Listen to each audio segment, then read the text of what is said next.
95 news ప్రతిక్షణం ప్రజాక్షేమం కోసం బులెటిన్ల ముందుగా హెడ్లైన్స్ చూద్దాం.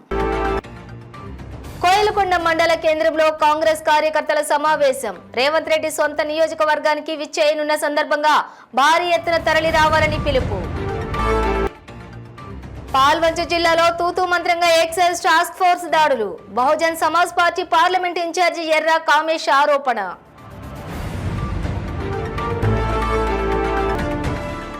ఈ నెల 9న జరిగిన యాసిన్ బేగ్ హత్య కేసును ఛేదించిన పోలీసులు.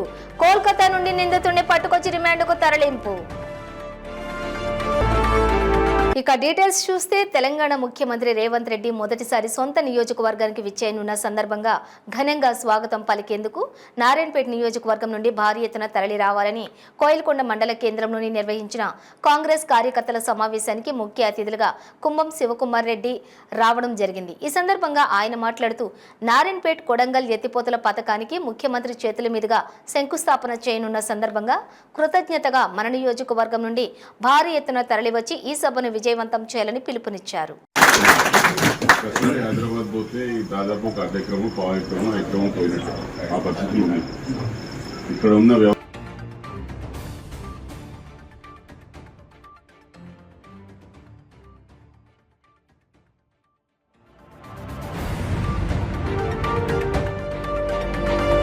గత 2 రోజులు పాల్వంచ జిల్లాలో ఎక్సైజ్ టాస్క్ ఫోర్స్ సిబ్బంది నిర్వహించిన దాడులు తూతూ మంత్రంగా జరిగాయని Bahujan Samaj Party parliament incharge Erra Kamesh ఆరోపించారు.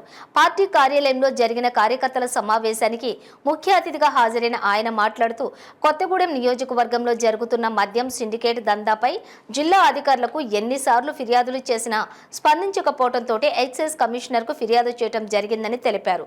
ఎక్సైజ్ టాస్క్ ఫోర్స్ అధికారులు గతంలో ఫిర్యాదులు వస్తే స్థానిక ఎక్సైజ్ అధికారులకు సమాచారం ఇవ్వకుండా ఏకకాలంలో అన్ని షాపులపై ఒకేసారి దాడులు కొనసాగించేవారు.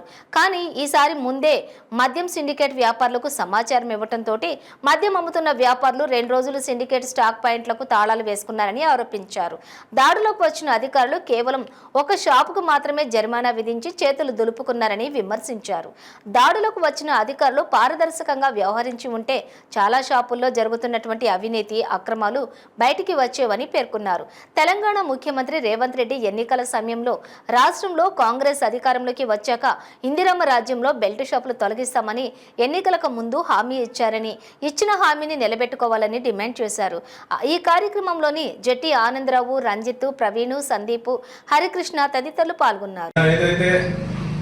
మద్యం సిండికేట్ల విషయంలో టాస్క్ ఫోర్స్ వాళ్ళు చేసిన దాడులు ఏవైతే ఉన్నాయో అది మసిపూసి మారేడుకాయ చేసే విధంగా చేసేది తప్పించి నిజంగా కూడా ఏదైతే మద్యం సిండికేట్ నడుస్తుందో బాధ్యతగా సిండికేట్ నడుస్తున్నా కూడా ఏదైతే టాస్క్ ఫోర్స్ వాళ్ళు దాడులు అని చెప్పి వచ్చిందో ముందే వాళ్ళు డైరెక్ట్ వచ్చి దాడులు చేస్తే ఇంకా చాలా షాపులలో జరుగుతున్న అవినీతి అక్రమాలు భాగవతాలు బయటపడేవి. కానీ అలా చేయకుండా స్థానికంగా ఉన్న ఇక్కడ ఎక్సైజ్ అధికారులకు సమాచారం చేయడం మూలంగా ఇక్కడున్న ఎక్సైజ్ అధికారులు ముందే మద్యం సిండికేట్ వ్యాపారస్తులకు సమాచారం చేరవేసి తూతూ మంత్రం చర్యలుగా దాడులు కొనసాగినాయి తప్పించి నిజంగా కూడా ఏదైతే ఈ అవినీతి అక్రమాలు జరుగుతున్నాయో వాటి మీద దాడి చేయాలనే చిత్తశుద్ధి మాత్రం అధికారులలో లోపించిందని చెప్పి నేను చాలా స్పష్టం చేస్తున్నాను.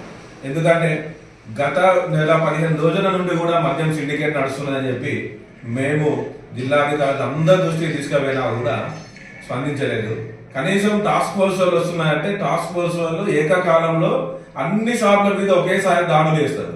కానీ అలా చేయకుండా ఒక 2 రోజుల నుంచి అంటే టాస్క్ ఫోర్స్ వాళ్ళు వస్తున్న సమాచారం ముందే తెలుసుకున్న సిండికేట్ వ్యాపారస్తులు ముందుగానే 2 రోజుల నుంచి సిండికేట్ షట్టర్లు క్లోజ్ చేసుకొని ఏదైతే స్టాక్ పాయింట్ పెట్టుకున్నారో స్టాక్ పాయింట్ అది కూడా తాళాలు వేసుకొని తాళాలు వారి దగ్గర పెట్టుకుని సిండికేట్ వాళ్ళు తూతూ మంత్రం చర్యలుగా వచ్చి ఈ పాలంచలో ఒక షాప్ సీజ్ చేసినాము, 5 లక్షల జరిమానా చేసినామని చెప్పి ప్రకటించేది ఏదైతే ఉందో అది సరైన విధానం కాదు. ప్రభుత్వం తక్షణమే స్పందించాలి. రేవంత్ రెడ్డి గారు ఏదైతే ఎన్నికల సమయంలో కాంగ్రెస్ పార్టీ అధికారంలోకి వస్తే ఇందిరమ్మ రాజ్యంలో బెల్ట్ షాపులు ఉండో మద్యం దంతా ఉండదన్నాడు. ఆ మాటని నిలబెట్టుకోవాలని చెప్పి మేము బహుజన్ సమాజ్ పార్టీగా డిమాండ్ చేస్తున్నాం. జీడిమెట్ల పోలీస్ స్టేషన్ పరిధిలోని సుభాష్ నగర్లో ఈ నెల 9న జరిగిన యాసిన్ బేగ్ హత్య కేసును పోలీసులు ఛేదించారు. నిందితుడు ఫేక్ ఖాన్ కు అరెస్ట్ చేశారు. మద్యం మత్తులో స్నేహితుల మధ్య గొడవనే హత్యకు గల కారణమని బాలానగర్ ఏసీపీ హనుమంతరావు తెలిపారు. నిందితుడు ఫేక్ ఖాన్ డ్రమ్ములు కోసే కత్తితోటి మెడపై దాడి చేయగా యాసిన్ బేగ్ అక్కడికక్కడే మృతి చెందాడు. హత్య అనంతరం వెస్ట్ బెంగాల్కి చెందినటువంటి అతను పారిపోయిన నిందితుడు. కేసు దర్యాప్తులో భాగంగా కోల్కతా నుండి నిందితుడిని పట్టుకొచ్చి రిమాండ్కు తరలించారు పోలీసులు. మృతుడు యాసిన్ బేగ్, నిందితుడు ఫేకు ఖాన్ ఇద్దరు పలు హత్య కేసుల్లో కూడా పాత నిందితులు. స్టేషన్లో బ్రూటల్ మర్డర్ కేసు జరిగింది 8th, 9th ఇంటర్వ్యూనింగ్ నైట్ ఇక్కడ సుభాష్ నగర్ జీడిమెట్లలో. ఫేకు ఖాను అండ్ రవూఫ్ అండ్ యసీన్ బేగ్ ముగ్గురు కూడా ఒక రూమ్లో ఉంటుంటారు వాళ్ళు సుభాష్ నగర్లో. సో రవూఫ్ అండ్ యసీన్ బేగ్ ఇద్దరు కలిసి కూడా డ్రింక్స్ తీసుకుంటారు. 10 o'clockకి ఈ యొక్క ఫేకు ఖాన్ కూడా వెళ్తాడు. ఆ టైంకి వెళ్తే వాళ్ళు ఇది కూడా డ్రింక్స్ తీసుకుంటారు. వీళ్ళు కూడా ఆ డ్రింక్స్ ఆఫర్ చేశారు. ఆఫర్ చేస్తే మీ డ్రింక్స్ మేము తాగం, నేను కూడా కొనుక్కుంటాను అని చెప్పి వీళ్ళు మళ్ళీ ఒక వైన్ షాప్కి వెళ్ళి వెతికి ఒక వైన్ కొనుక్కొని డ్రింక్స్ కొనుక్కొని వెహికల్ మీద వస్తుంటే తిరిగి అక్కడ వచ్చే క్రమంలో వాళ్ళకి యాక్టివ్గా బ్రేక్ డౌన్ అవుతుంది, తోసుకుంటూ వస్తారు. వచ్చిన తర్వాత రూమ్కి వస్తారు. రూమ్కి వచ్చి తాగుతూ ఉంటారు. తాగుతున్న తర్వాత వీళ్ళిద్దరి మధ్యలో కొట్లాట అయింది. ఎవరు ఫేకు ఖాను తర్వాత యసీన్ బేగ్ మధ్యలో చిన్న ఆల్టర్కేషన్, చిన్న కొట్లాట అవుతుంటుంది ఆ పైసల గురించి. సో ఇది చూసి రవీఫ్ అక్కడి నుంచి వెళ్ళిపోతాడు. సో అప్పుడు నీకు నేను లెక్కలు కొనిచ్చాను అంటే ఈ ఫేక్ ఖాన్, ఈ అక్యూజ్డ్ ఎవరైతే ఉన్నాడు ఫేక్ ఖాన్, అతనికి యసీన్ బేగ్కి ఒక 100 రూపీస్ ఇస్తారు. 100 రూపీస్ కాదు, సరిపోదు నాకు, ఇంకా నేను నా బైక్ ఇచ్చాను, లెక్కలు ఇచ్చాను, ఇది సరిపోదు అని చెప్పి మాట పెరిగి ఒకరు మాట ఆల్టర్కేషన్ పెరుగుతుంది. పెరిగినప్పుడు యసీన్ బేగ్ ఏమంటాడంటే నేను చంపేస్తాను, ఒక చిన్న బ్లేడ్ తీసుకుంటాడు. బ్లేడ్ తీసుకుంటే కొట్టబాదు నన్ను చంపేసేది అని చెప్పి ఈ ఫేక్ ఖాన్ తీసుకొని దాన్ని తల మీద, మొహం మీద అట్లా కొట్టేసరికి మెడ మీద అంతా కూడా కొడుతుంటారు. కొట్టిన క్రమంలో అతను బేహుష్ అయిపోయి అక్కడ స్పాట్లో చనిపోవడం జరుగుతున్నారు. సో ఈ విషయం జరిగిన తర్వాత వీళ్ళు అట్లా అయిపోయిందని చెప్పి పారిపోతాడు. వెస్ట్ బెంగాల్ నేటివ్ వాడు, వెస్ట్ బెంగాల్కి పారిపోయాడు. సో దాని తర్వాత మన ఇన్స్పెక్టర్ శ్రీనివాసు ఐఓ గారు, తర్వాత దానికి అసిస్ట్ చేసిన హరీషు, కానిస్టేబుల్స్ ప్రభాకర్, మిగతా ఇద్దరు కూడా బాగా సపోర్ట్ చేశారు ఇన్వెస్టిగేషన్లో. అలా పట్టుకొని వచ్చి అరెస్ట్ చేసి రిమాండ్కి ఈరోజు పంపించడం జరుగుతుంది. సో చాలా మంచి వర్క్ చేస్తారు మా ఇన్స్పెక్టర్ గారిని, ప్లస్ మా ఎస్ఐ గారిని, మా ఎవరైతే ఇన్వెస్టిగేషన్ కోఆపరేట్ వాళ్ళందరూ కూడా. సూర్యాపేట జిల్లా కోదాడ మండలం గుడిబండ గ్రామమునకు చెందిన ఎర్రగాని గాంధీ సన్ ఆఫ్ పిచ్చయ్య తన గ్రామంలో 7 ఎకరాల పట్టా పొలంలో పామాయిల్ సాగు చేశారు. దానికి సంబంధించి సబ్సిడీ కోసం 49,500 డీడీ తీసి డ్రిప్ ఇరిగేషన్ పెట్టించారు. ఇది డ్రిప్లు గ్లోబల్ ఇరిగేషన్ కంపెనీ వారు అరేంజ్ చేశారు. అయితే రైతుకి ఏమీ తెలియకపోవడంతో బావికి బిగించే సిస్టమ్ను బోరు బావికి బిగించారు. 4 మొక్కలకు నీటి సరఫరా ఇవ్వవలసింది 7 మొక్కలకు ఇవ్వటం జరిగింది. తద్వారా చివరికి మొక్కలకు నీరు సరఫరా సరిగ్గా అందకపోవటం వల్ల మొక్కలు ఎండిపోతున్నాయి. సదరు గ్లోబల్ ఇరిగేషన్ సంస్థకు ఎన్నిసార్లు మొరపెట్టుకున్నా కూడా పట్టించుకోవడం లేదు. తద్వారా రైతు లక్షల్లో నష్టపోతున్నాడని ఇప్పటికైనా సంబంధిత అధికారులు, ఆ సంస్థ వారు వచ్చి ఆ డ్రిప్ ఇరిగేషన్ సిస్టమ్ను సరిచేయవలసిందిగా మీడియా ద్వారా తెలియజేస్తున్నారు. నేను ఎర్రగాని గాంధీ, సూర్యాపేట జిల్లా కోదాడు మండలం గుడిబండ గ్రామ కాపురస్తుడను. నేను పామాయిలు 7 ఎకరాలు వేసినాను. 4 మొక్కలకి ఇవ్వాల్సింది 6 మొక్కలకి 4 మొక్కలకి ఇవ్వాల్సింది 6 మొక్కలకి ఇచ్చారు. దానివల్ల ఫస్ట్ మొక్కకి వాటర్ పడుతుంది కానీ లాస్ట్ మొక్క వరకు వెళ్ళట్లేదు నీళ్ళు. దీనివల్ల సారుకి చెట్లు ఎండిపోతున్నాయి బాగా. దాని డిజైన్ ఫెయిల్యూర్ వల్ల ఈ సమస్య తలెత్తింది. తర్వాత వచ్చేసి మన సిస్టమ్స్ కూడా బోర్కి ఇవ్వాల్సింది ఇవ్వకుండా బావికి ఇచ్చే ఫిల్టర్ ఇచ్చేశారు. దానివల్ల కూడా వాళ్ళ యొక్క విధి విధానాలు వచ్చి చూడటం, చేయటం, రైతుకి అన్ని రకాలుగా నీళ్ళు అందుతున్నాయా, అందట్లేదా, డ్రిప్ చివరి వరకు వస్తుందా, రావట్లేదా అనేది వాళ్ళు పట్టించుకోవడం లేదు. కాబట్టి మేము సిరికల్చర్ డిపార్ట్మెంట్కి కూడా మేము మెయిల్ పెట్టినాం. కాబట్టి ఇది మేము తెలియజేసుకుంటున్నాం విలేకరుల సమక్షంలో. సద్గురు సంత్ శ్రీ సేవాలాల్ మహారాజ్ 285వ జయంతి వేడుకలు బంజారా సేవా సంఘం ఆధ్వర్యంలో అంబర్పేట్ ప్రేమ్నగర్ పోచమ్మ దేవాలయం వద్ద ఘనంగా నిర్వహించారు. ఈ కార్యక్రమంలోని అంబర్పేట్ తహసీల్దార్ వీరాబాయ్, బీజేపీ ఓబీసీ రాష్ట్ర అధ్యక్షులు ఆనంద్ గౌడ్, హనుమాన్ నాయక్ పాల్గొని సేవాలాల్ మహారాజ్ చిత్రపటానికి పూలమాలలు వేసి నివాళులు అర్పించారు. ఈ సందర్భంగా ఎంఆర్ఓ వీరాబాయ్ మాట్లాడుతూ సద్గురు శ్రీ సేవాలాల్ మహారాజ్ చేసిన సేవలు మరవలేనివని, ఆయన అడుగుజాడల్లో బంజారాలంతా నడవాలని పిలుపునిచ్చారు. అంబర్పేట నియోజకవర్గంలో బంజారాలకు బంజారా భవన్ ఏర్పాటుకు తన వంతు కృషి చేస్తారని ఆమె హామీ ఇచ్చారు. ఈ కార్యక్రమంలోని చక్రనాయక్, వీరన్న నాయక్, సూర్యనాయక్, శ్రీనివాస్ నాయక్, బాబు నాయక్, వెంకటేష్ నాయక్, యాకూబ్ నాయక్, బాబా నాయక్, బాలాజీ నాయక్, చందర్ నాయక్, భారతీభాయ్, స్వరూపభాయ్ తదితరులు పాల్గొన్నారు.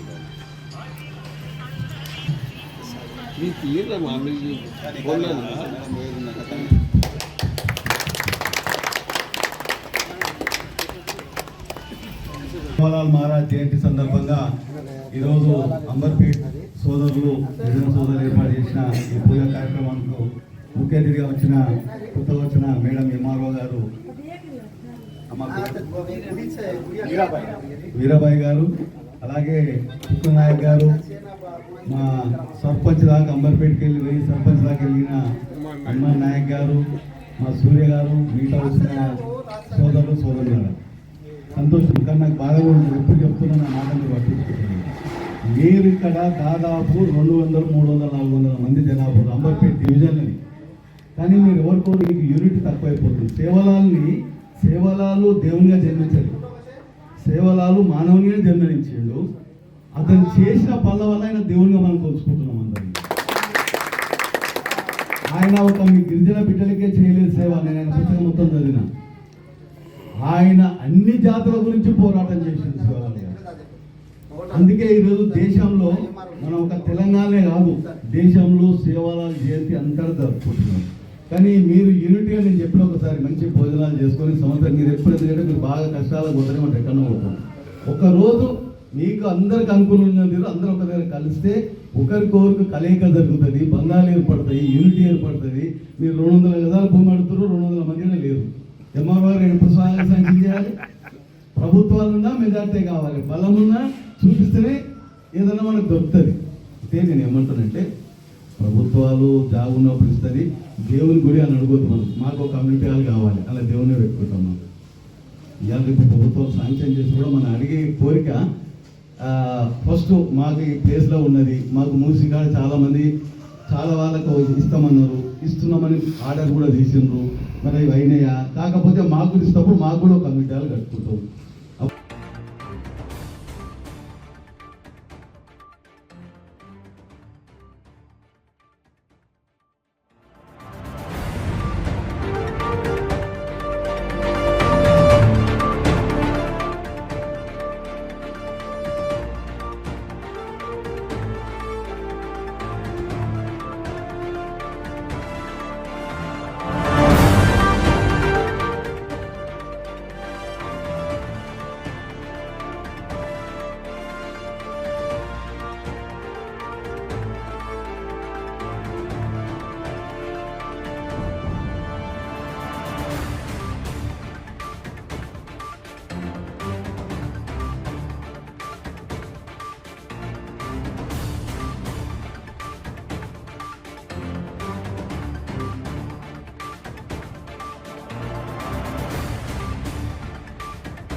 రెండే 200 గజాలు స్థలాన్ని కేటాయిస్తే మీరు ఉన్నంత వరకు మీ హయాంలో 200 గజాలు ఏమైనా ప్రభుత్వ భూమి ఉంటే మాకు కేటాయించి ఈ సేవాలాల్ గుడి కట్టుకోవడానికి ప్రతి ఏటా ఇక్కడ కూడా ఇక్కడ ఉండే ప్రతి చోట ప్లేస్ మారుతూ ఉంది మేడం. మీ ద్వారా మేము కోరేది ఒకటే, ఎక్కడైనా కొంచెం 200 గజాలు ప్లేస్ ఉంటే మాకు ఇచ్చి ఈ సేవాలాల్ గుడి నిర్మాణానికి మీ యొక్క సహాయ సహకారాలు అందిస్తారని మనస్ఫూర్తిగా కోరుకుంటూ, పెద్దలు ఏటా వస్తూ ఉన్నారు, ఏటా పాపం వాళ్ళు చేసే ప్రయత్నం చేస్తూ ఉన్నారు. కాకపోతే మనకు అధికారికంగా స్థలం కేటాయిస్తే చాలా బాగున్నది. అది కూడా మీ హయాంలో మీ పీరియడ్లో చేస్తే చాలా సంతోషపడతాం మేడం. బంజారా జాతి బిడ్డలు ఇక్కడ లంబాడి బిడ్డలు చాలామంది ఉన్నారు. కేవలం ప్రతి చోట మేము వస్తూ ఉన్నాం, ప్రతి చోట వస్తూ ఉన్నాం, చూసుకుంటూ పోతూ ఉన్నాం. కానీ ఎక్కడ కూడా మాకు ఒక స్థిర నివాసం అనేది ఇక్కడ మా దేవుడికి గుడి లేదు కాబట్టి ఖచ్చితంగా మీరు ఈ పని చేస్తారని మనం మీ ద్వారా ప్రభుత్వాన్ని కోరుతా ఉన్నాం మేడం. మన ఆనంద్ గౌడని కూడా ప్రతి ఏటా చాలా ఎంకరేజ్ చేస్తున్నారు మా జాతి బిడ్డలకు. వారి యొక్క సహాయ సహకారాలు వాళ్ళ తోడ్పాటు మాకు ఎల్లవేళలా ఉంటుంది మేడం. వాళ్ళు కూడా ప్రభుత్వానికి ఎన్నోసార్లు నివేదించారు. చాలా మందికి ఇప్పుడు లాస్ట్ టైం ఎమ్మెల్యే. మంచిర్యాల జిల్లా మందమరిలో ప్రభుత్వ జూనియర్ కళాశాల వార్షికోత్సవం అలాగే స్పోర్ట్స్ డే ఉత్సవాలను ప్రిన్సిపల్ కృష్ణయ్య అధ్యక్షతన ఘనంగా నిర్వహించడం జరిగింది. ఈ కార్యక్రమానికి మంచిర్యాల ప్రభుత్వ జూనియర్ కళాశాల ప్రిన్సిపల్ ఆర్ రవికుమార్ ముఖ్య అతిథులుగా హాజరయ్యారు. ఈ సందర్భంగా కళాశాల ప్రిన్సిపల్ కృష్ణయ్య మాట్లాడుతూ విద్యార్థులు కష్టపడి చదువుకుని తమ లక్ష్యాలను సాధించాలని, తమ తల్లిదండ్రులకు మంచి పేరును తీసుకుని రావాలని తెలియజేశారు. లేడీ చిరుత పి రమ్య మన చిరుత రోజు యాన్యువల్ డే మరియు ఫేర్వెల్ డే కార్యక్రమం నిర్వహించడం జరుగుతూ ఉంది. ఈ కార్యక్రమంలో అధిక సంఖ్యలో విద్యార్థులు మరియు కళాశాల అధ్యాపకేతర సిబ్బంది పాల్గొంటున్నారు. అంటే విద్యార్థుల శాతం కానివ్వండి, జాయినింగ్స్ కానివ్వండి, అడ్మిషన్స్ ఏవైతే ఉన్నాయో అవి కూడా 1 by 1 పెరుగుతూ ఉన్నాయి. అంటే కేవలం మీరు రావటం వల్ల పెరిగాయా అంటే నేను ఎప్పుడు కూడా నేను రావటం వల్ల పెరగలేదని చెప్తాను. నేను రావటం వల్ల కాదు, ఖచ్చితంగా ఇక్కడ పనిచేసేటువంటి అధ్యాపకులు కావచ్చు, లేదా ఈ అధ్యాపకుల్ని ఇష్టపడేటువంటి విద్యార్థులు కావచ్చు, ఈ కళాశాలను విడిచి వెళ్ళినటువంటి విద్యార్థులు కావచ్చు, వాళ్ళందరూ అనుకుంటున్నారు ఈ కళాశాల మీద ఒక నమ్మకాన్ని ఉంచారు. ఆ నమ్మకాన్ని ఉంచడం వల్లనే వాళ్ళు ఏం చేస్తున్నారు, సెకండ్ ఇయర్ అయిపోయిన తర్వాత మళ్ళీ వాళ్ళ జూనియర్స్కి చెప్తున్నారు, వాళ్ళ ఊర్లలో చెప్తున్నారు ఈ కళాశాలలో జాయిన్ అయితే బాగుంటుంది, ఈ కళాశాలలో మంచి రిజల్ట్స్ వస్తాయి కాబట్టి సింగ్ మా పనికి వస్తున్నారు. అందువల్లనే మేము ఈరోజు ఒక బ్రహ్మాండంగా మరి మందమరిలో ప్రైవేటు కళాశాలల కంటే ధీటుగా ముందుగా ఉండేటువంటి ప్రయత్నం చేస్తూ ఉన్నాం. నాకు తెలిసి నా మనసులో ఒకటి ఉంటుంది ఎప్పుడు కూడా, విద్యార్థి అనేవాడు చదువుకోవడం కోసం రావాలి, అధ్యాపకులు చదువు చెప్పడం కోసం రావాలి. విద్యార్థి చదువుకోవడంలో తన యొక్క శక్తిమైన రిజల్ట్ సాధిస్తాడు, తన జీవితంలో మెరుగైన స్థానంలో ఉంటాడు. అధ్యాపకుడు తన శక్తి మేరకు మరి పాఠం చెప్పినట్లయితే తన వృత్తిలో రాణిస్తాడు. కొన్ని వేల మంది, లక్షల మంది లేదా కొన్ని తరాల విద్యార్థులకు ఒక వెలుగు రేఖగా నిలుస్తాడు. వాళ్ళ జీవితాల్లో వెలుగును నింపిన వాడిగా తయారవుతాడు. కాబట్టి ఈ రెండు విషయాల్లో విద్యార్థులు చదవడంలో కాంప్రమైజ్ అవ్వద్దు. రానున్నటువంటి ఎగ్జామ్స్ ఏవైతే ఉన్నాయో పబ్లిక్ ఎగ్జామ్స్, వాటిల్లో మరి అత్యధిక మార్కులు తెచ్చుకోవాలి. అలాగే మరి వారు అత్యధిక మార్కులు తెచ్చుకోవడంతో పాటుగా మరి అద్భుతమైనటువంటి ఒక క్రమశిక్షణ జీవితంలో మరి పంక్చువాలిటీ, డెడికేషన్ తోటి ముందుకు వెళ్ళాలని, అలా వెళ్ళినట్లయితే వారి జీవితం బాగా ఉంటుందనేసి మేము కోరుకుంటున్నాం. ఆందోళన నియోజకవర్గం రాయకోడ్ మండలం సింగీత గ్రామంలోని 2.50 కోట్లతో ప్రాథమిక ఆరోగ్య కేంద్రం ఏర్పాటుకు తెలంగాణ ఆరోగ్య శాఖ మంత్రి దామోదర రాజనరసింహ శంకుస్థాపన చేశారు.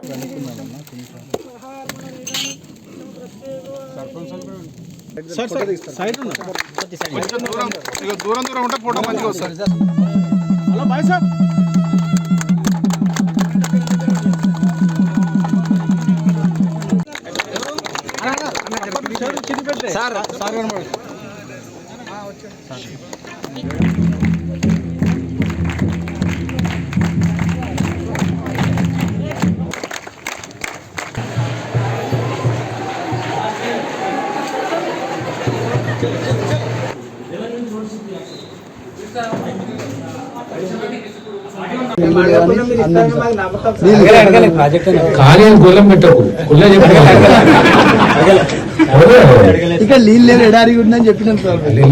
ఊది కావాల ప్రాజెక్ట్ అని చెప్పలేదు ఒకటి. ఇప్పుడు ఇది కూడా మా లేని గ్రామాల్లో కానీ, గాలపల్లెలో కానీ, హసనాబాద్లో కానీ, కర్చలలో కానీ, పిక్కడపల్లెలో కానీ వీళ్ళందరూ కూర్చొని మీటింగ్ పెట్టుకొని ఈ రోడ్ కావాలి సార్ అంటే రోడ్ ఇస్తారు. మంజూరు అయిపోయిందన్నా సార్? మంజూరు అయిపోయి ఏం చేయలేదు, ఆమె అనుకుంటాను నాకేం వరకు తీసుకొచ్చాయని అంటాము.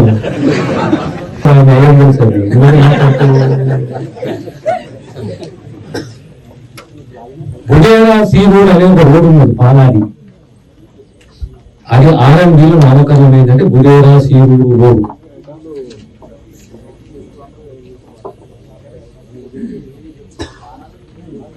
పంతులు చెప్పాలి వాళ్ళ విషయం ఉంటే సరేనా? Very good. ఎవరు నాకు తెలుసు ఏ ఒక్కలేదు తెలుస్తుంటే చేయాలి పని ఏం చేయాలని చెప్పేసి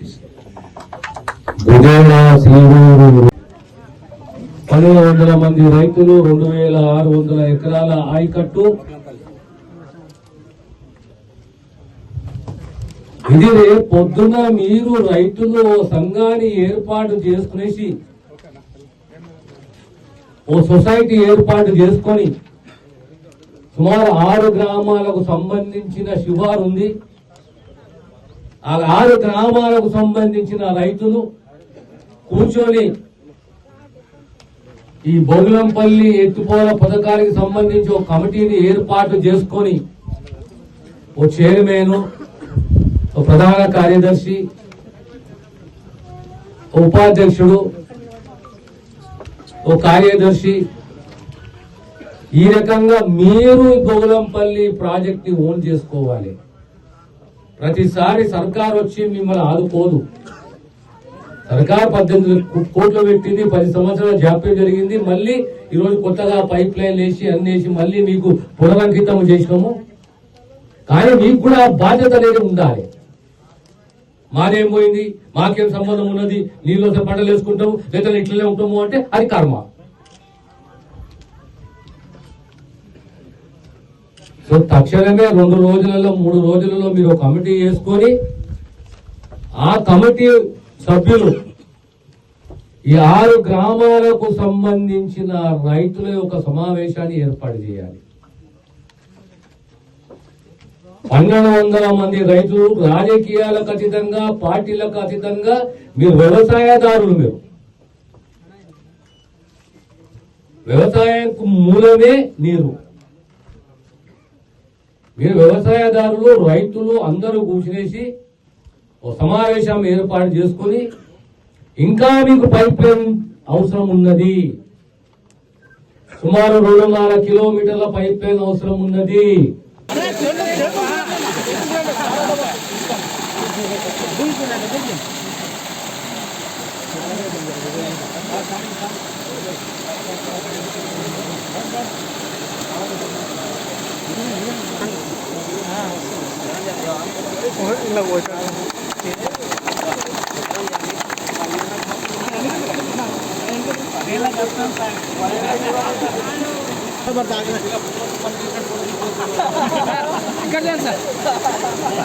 ఓకే సార్.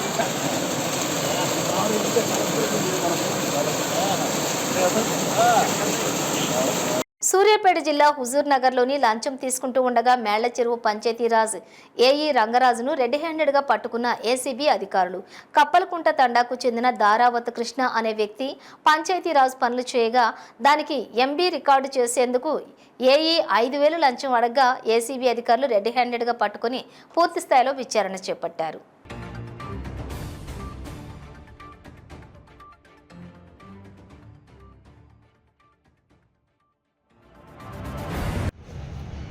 నాలుగు గంటల ప్రాంతంలో మన పంచాయతీరాజ్ ఏఈ గారు రంగరాజు గారు మేళ్ల చెరువు 5,000 రూపాయలు లంచం తీసుకుంటుండగా రెడ్ హ్యాండెడ్గా పట్టుకోవడం జరిగింది.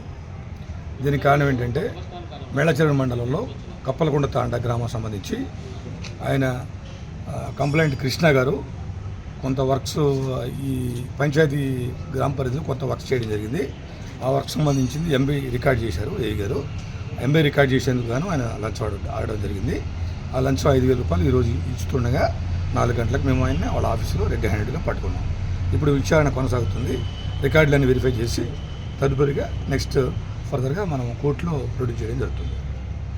బులెటిన్ ముగించే ముందు హెడ్లైన్స్ మరోసారి. ఇవి బులెటిన్ డీటెయిల్స్. చూస్తూనే ఉండండి 95 న్యూస్. కోయిలకొండ మండల కేంద్రంలో కాంగ్రెస్ కార్యకర్తల సమావేశం. రేవంత్ రెడ్డి సొంత నియోజకవర్గానికి విచ్చేయనున్న సందర్భంగా భారీ ఎత్తున తరలి రావాలని పిలుపు. పాల్వంచ జిల్లాలో తూతూ మంత్రంగా ఎక్సైజ్ టాస్క్ ఫోర్స్ దాడులు. Bahujan Samaj Party parliament incharge Erra Kamesh ఆరోపణ.